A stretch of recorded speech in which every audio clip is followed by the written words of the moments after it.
Amidst the rolling hills of Wisconsin, there lived a man named Edgar, known to most as simply Dick. He was a recluse, a solitary figure, often seen shuffling along the outskirts of the town, his eyes downcast and his face obscured by the brim of his tattered hat. Ed had always been different, even as a child. His family owned a small farm on the outskirts of Ravenswood, and Ed grew up under the watchful eye of his overbearing mother, Augusta. She was a stern, God-fearing woman who instilled in Ed a deep sense of shame and guilt about the sinful nature of the world. As the years passed, its isolation grew. He rarely ventured into town, preferring the company of the land and the animals.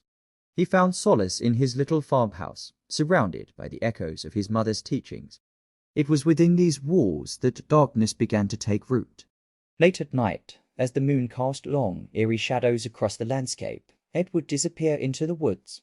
It was said that he sought the company of the dead, wandering through the neglected cemetery on the outskirts of town, communing with the departed souls in a twisted attempt to find solace.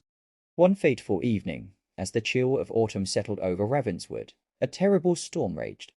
The wind howled like the tormented cries of lost souls, and lightning illuminated the night sky in jagged streaks. In the midst of this tempest, a terrible tragedy occurred. The following morning, the townspeople awoke to the news that a young woman named Eleanor had gone missing. She had been a bright light in Ravenswood, known for her kindness and compassion. The entire community was in shock, for such horrors were unheard of in their peaceful town. As days turned into weeks, the search for Eleanor continued. The townsfolk grew increasingly fearful, whispering dark rumors of a malevolent force haunting the edges of their lives. They knew not to look too closely into the shadows, for fear of what they might find. In his farmhouse, Ed's madness deepened. He became consumed by a dark compulsion, driven by forces beyond his control.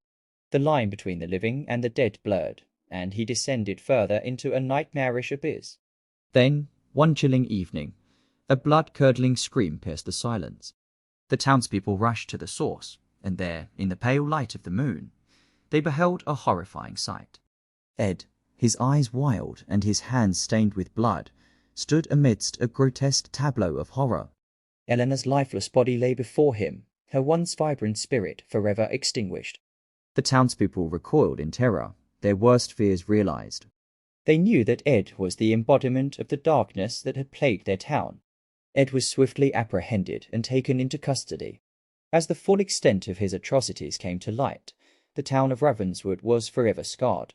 The memory of those dark days haunted their dreams, a reminder of the malevolence that could lurk in even the most peaceful corners of the world.